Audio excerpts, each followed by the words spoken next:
નમસ્કાર. જિલ્લા તાલુકા પંચાયત ચૂંટણીમાં આપ સર્વેનું હાર્દિક સ્વાગત છે. આપણને જે ઈવીએમ મળ્યા છે એ ઈવીએમ પૈકી બીયુ આપણે બરાબર છે કે નહીં એની ખાતરી કરી લઈશું. બીયુની અંદર જે આપણને અહીંયા બેલેટ પેપરવાળું જે ડિસ્પ્લે દેખાય છે એની અંદર અહીંયા નોટા સાથે 5 ઉમેદવાર છે. એ 5 ઉમેદવારની સામે બ્લુ બટન છે એ ઓપન છે, એટલે એનાથી આપણે વોટ આપી શકીએ છીએ. અને અન્ય કોઈપણ બટન ઓપન નથી, એટલે કે બ્લુ નથી, એને માસ્ક કરેલા છે. બીજું કે ત્યાં આગળ પિંક પેપર સીલ આપેલું હશે. અહીંયા માત્ર એક જ બેલેટ યુનિટનો ઉપયોગ થયેલો છે, એટલે 1 નંબર અહીંયા હશે. અને ત્યારબાદ અહીંયા 2 સરનામા ટેગથી આખા મશીનને સીલ કરેલું હશે. આભાર. હવે આપણે આ કંટ્રોલ યુનિટનો પરિચય મેળવીએ. તો કંટ્રોલ યુનિટની અંદર આપણે જોઈશું તો આ ઉપરનું જે બેટરીનું સેક્શન છે એ આપણને બંધ હશે અને પાછળ એ સરનામા ટેગ સાથે સીલ જોવા મળશે. ત્યારબાદ અહીંયા જે એક ભાગ છે એ ભાગ આપણને ખુલ્લો જોવા મળશે, જે આપણે CRC છે, ક્લોઝ બટન છે, એ બધા બટનો આપણે નજર જોઈ શકીએ છીએ કે એ બધા આપણને ખુલ્લા જોવા મળશે. હવે આપણે આ કમ્પાર્ટમેન્ટની શરૂ કરતાં પહેલાં આપણે શું ધ્યાન રાખવાનું છે, તો સૌપ્રથમ અહીંયા પાછળની બાજુએ જે સોકેટની પિન માટેની જગ્યા છે ત્યાં આગળ આપણે આ જે લાલ કલરનું છે પિન અને બ્લેક કલર છે એની સામે સોકેટમાં મૂકી અને આ રીતે ધીમેથી પ્રેસ કરીશું એટલે એ સોકેટ એમાં પિનમાં ફિટ થઈ જશે. અને આ રીતે આપણે એનું જોડાણ કરવાનું છે.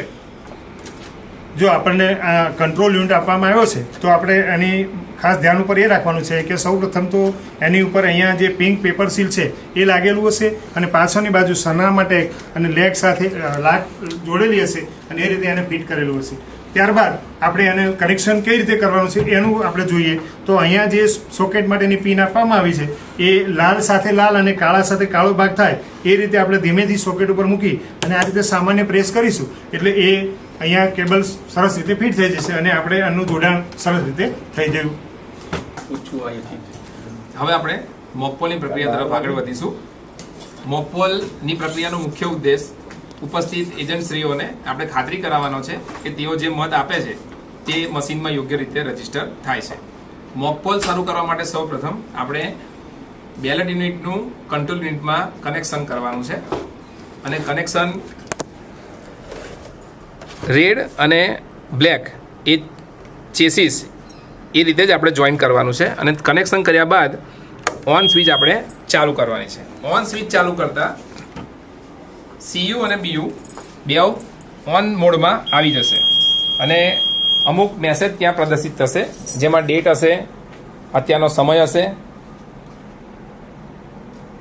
અને અન્ય વિગતો જેવી કે CU નો સિરિયલ નંબર,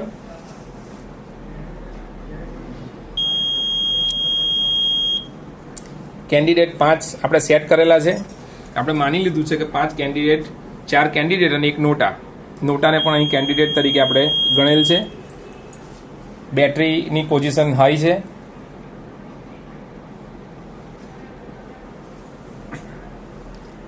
હવે આપણું મશીન મોકપોલ માટે રેડી છે. હવે ઉપસ્થિત મતદાન એજન્ટમાંથી એક એજન્સીને આપણે બોલાવીશું અને બેલેટ બટન આપતા અત્રે બીસી લેમ્પ શરૂ થશે અને બીયુમાં તેઓ મત રજીસ્ટર કરી શકશે. આપણે આપણા સહકર્મચારીમાંથી એક કર્મચારીશ્રીને તેમણે જે પણ ઉમેદવારને જેટલા મત આપ્યા છે એ નોંધવા માટે આપણે કહીશું. પહેલા મતદારને 1 મત અત્રે આપવામાં આવેલો છે. ત્યારબાદ આપણે બીજા મતદાન એજન્સીને બોલાવીશું, ફરી બેલેટ બટન આપીશું અને બીજા ઉમેદવારને મત આપે છે તો તે પણ આપણે નોંધી લઈશું કે જેથી અંતમાં ખાતરી કરાવી શકાય. ત્યારબાદ ત્રીજું બેલેટ આપણે આપીશું. હવે ત્રીજા મતદાન એજન્ટશ્રી ત્રીજા ઉમેદવારને મત આપે છે, જેની પણ આપણે ધ્યાનપૂર્વક નોંધ કરી લઈશું. ત્યારબાદ ફરી એક વખત બેલેટ બટન આપણે આપીશું. હવે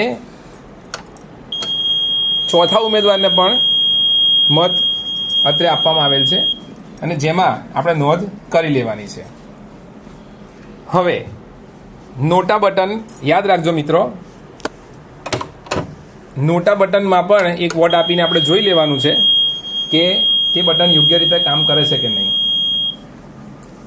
અત્રે નોટા સાથે 5 ઉમેદવાર છે, 4 ઉમેદવાર વત્તા એક નોટા. દરેક ઉમેદવારને નોટા સાથે એક એક મત આપેલ છે. ટોટલ વોટ્સ 5 છે. હવે આપણે ખાતરી કરવાની છે કંટ્રોલ યુનિટમાં ટોટલ દબાવીને કે જેટલા કેન્ડિડેટ છે અને જેટલા મત છે એ યોગ્ય રીતે રજીસ્ટર થયા છે કે નહીં, કેટલું ટોટલ છે આપણે જોવાનું છે. તો આપણે ટોટલ બટન દબાવ્યા બાદ કંટ્રોલ યુનિટ પર આ મેસેજ અંકિત થશે.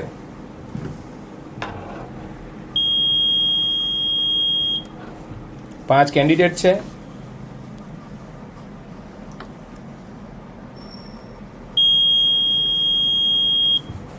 ટોટલ પોલ વોટ્સ 5 છે. 5 ઉમેદવારોને એક એક મત આપેલા તે પણ આપણે જોઈ શકીએ છીએ. ઉમેદવારોને મત આપ્યા છે તેમની આપણે ખાતરી કરાવવાની છે કે તેમને જ મત પડ્યા છે. તેના માટે આપણે રિઝલ્ટ કમ્પાર્ટમેન્ટમાં આપણે કરીએ છીએ તેમ દર વખતે CRC પ્રોસેસ કરવાની છે. એમાં જે પોલ આપણે કર્યું એને પહેલાં ક્લોઝ કરવાનું છે આપણે, એટલે ક્લોઝિંગ પોલ એ રીતનો મેસેજ આપણને દેખાશે. ડેટ, ટાઈમ અને અન્ય મેસેજ પણ આપ જોઈ શકો છો. સિરિયલ નંબર ને અન્ય મેસેજ આવશે.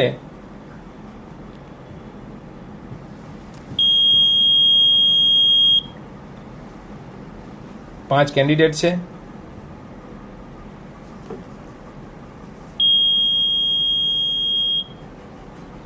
પાંચ વોટ આપણે આપ્યા છે.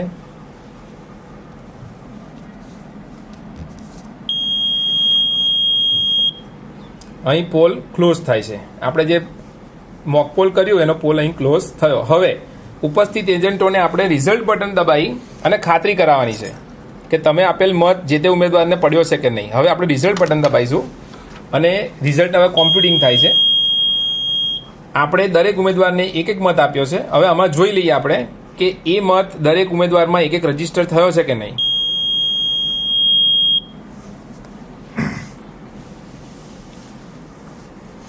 Pole start time, poll end time, poll start time, end time તમામ વિગતો આપણને જોવા મળશે.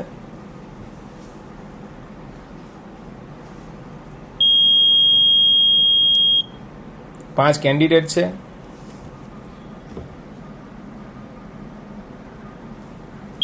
હવે પ્રથમ કેન્ડિડેટને આપણે જે મત આપ્યો, બીજાને આપ્યો, 3, 4, 5 તમામના વોટ આપણને જોવા મળશે. પ્રથમ કેન્ડિડેટને આપણે એક મત આપ્યો હતો, આમાં એક મત દેખાય છે.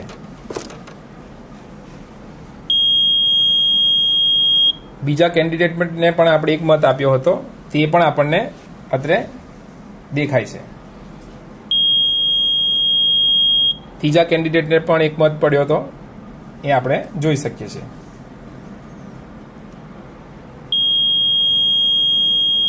ચોથા કેન્ડિડેટને પણ આપણે એક મત આપ્યો હતો, એ પણ આપણે જોઈ શકીએ છીએ.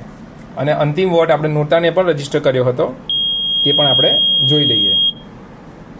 કેન્ડિડેટ 5 એટલે કે નોટા, એને પણ આપણે એક મત આપ્યો હતો, એ અત્રે 5 અહીં ટેલી થઈ જાય છે. એનો મતલબ એ થયો કે આપણે જે મતદાન કર્યું એના માટે મશીન એકદમ યોગ્ય મત રજીસ્ટર કરે છે. હવે ખાસ ધ્યાન રાખવાની બાબત, CRC આખી પ્રક્રિયા પૂરી કરવાની છે. જે મત આપણે પ્રતિકૃતિ મતદાનમાં આપ્યા મોકપોલમાં, એ બધા આપણે ફરજિયાત ક્લિયર કરવાના છે. જો ક્લિયર નહીં કરો તો આગલા મતદાનમાં યોગ્ય આંકડો જળવાઈ રહેશે નહીં. એટલે આ ભૂલ્યા વગર આ કામ આપણે કરવાનું છે. આ રીતે આપણું મોકપોલની પ્રક્રિયા પૂરી થાય છે.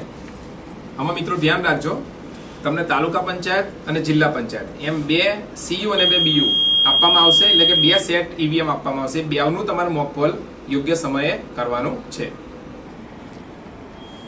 મોકપોલની પ્રક્રિયા આપણે હવે સંપૂર્ણ રીતે પૂર્ણ કરી છે.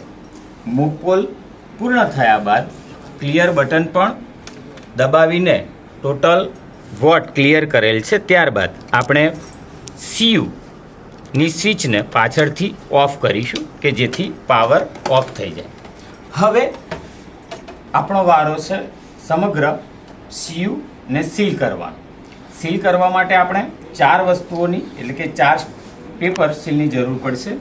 પહેલી છે કલર પેપર સીલ જે બ્લુ કલરની છે. બીજી છે ABCD સ્ટ્રીપ સીલ. ત્રીજી છે સ્પેશિયલ ટેગ જેને ખાસ ટેગ પણ કહેવામાં આવે છે. અને ચોથી છે સરનામા ટેગ જેને એડ્રેસ ટેગ પણ કહેવામાં આવે છે.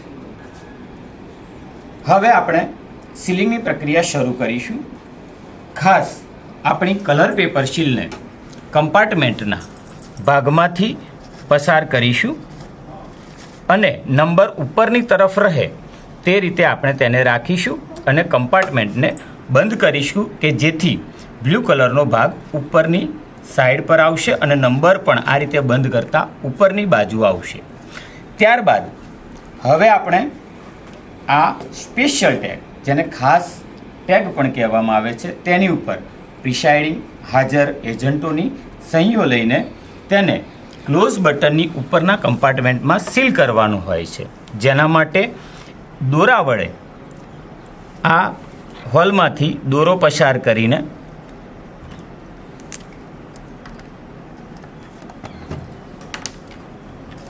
ત્યાં આપણે દોરાને સર્વપ્રથમ 2 ગાંઠ મારીને ત્યાં સંપૂર્ણ રીતે દોરા વડે તેને બંધ કરીશું. સહીઓવાળા અને વિશિષ્ટતા દર્શક સિક્કો લગાવેલા ખાસ ટેગને કાણામાંથી દોરો પસાર કરીને આપણે ત્યાં પણ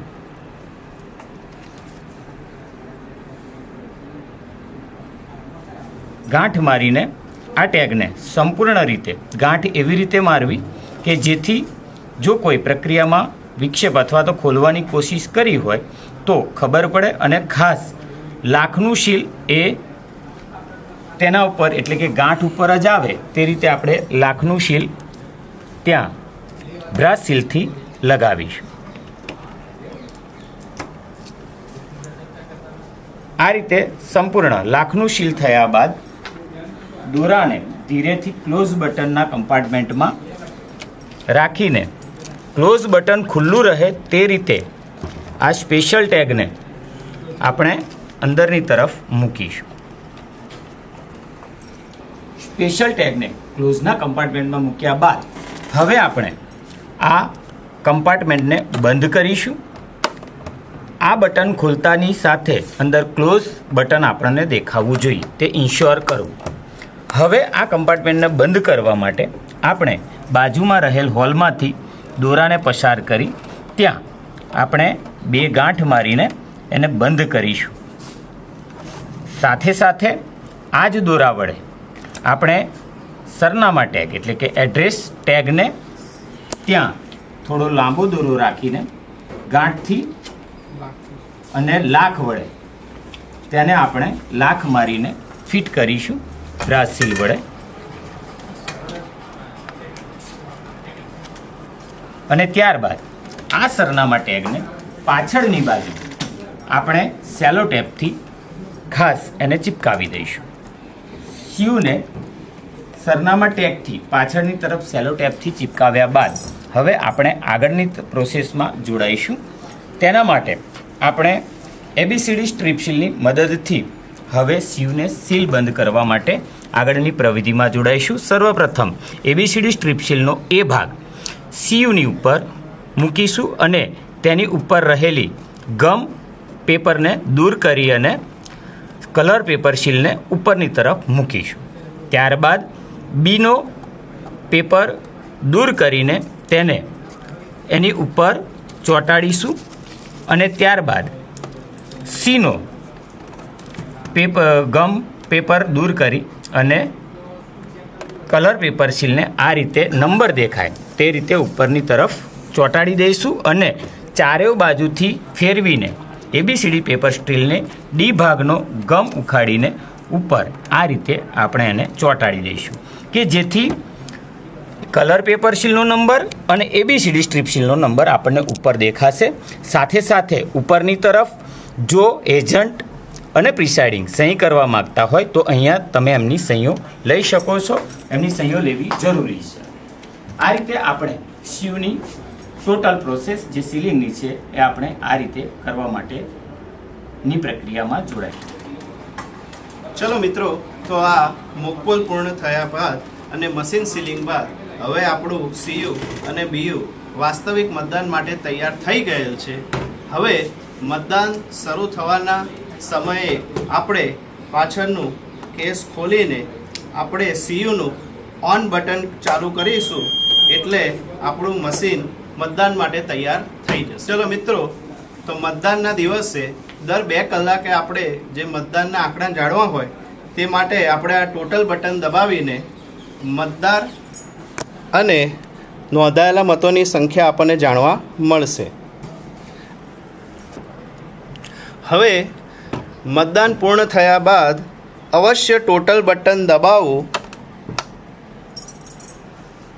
સૌ પ્રથમ ટોટલ બટન દબાવ્યા બાદ નોંધાયેલા મતો અને મતદારોની સંખ્યા આપણને ડિસ્પ્લે ઉપર જોવા મળશે. તે જોયા બાદ ચોક્કસ ખાતરી થયા બાદ આપણે ક્લોઝનું બટન દબાવીશું. હાલ કેન્ડિડેટ્સની સંખ્યા 11 આપણે મતદાન પૂર્ણ થઈ ગયું છે. આપણે ક્લોઝ બટન દબાવી દીધું છે. ત્યારબાદ સીયુને આપણે બીયુથી અલગ કરવા ફરી એકવાર આપણે પાછળનું કેસ ખોલીશું. સીયુનું જે બટન છે એને આપણે ઓફ કરીશું જેથી આપણું સીયુ બંધ થશે. બેલેટ યુનિટ જે કનેક્ટર છે એમાં લાલ અને કાળી જે સ્વિચ છે એને દબાવીને હળવેકથી બીયુનો કેબલ છે એ સીયુમાંથી આપણે દૂર કરીશું.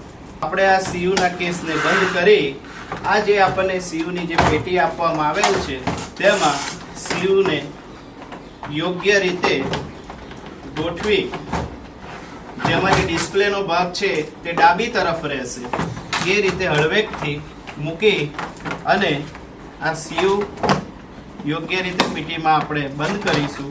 આ જ પ્રકારે બીયુને પણ જે ઉપરનો ભાગ છે જે પ્રથમ જે ઉમેદવાર છે એ ડાબી તરફ રહેશે એ રીતે મૂકી અને વાયરને યોગ્ય રીતે મશીનનો વાયર કોઈ નુકસાન ન પામે એ રીતે અંદર યોગ્ય કેસમાં ગોઠવી અને મશીનને બંધ કરીશું. પ્રકારે બંધ કરી સરનામા ટેગ અહીં મારી એના ઉપર લાખથી સીલ મારવાનું.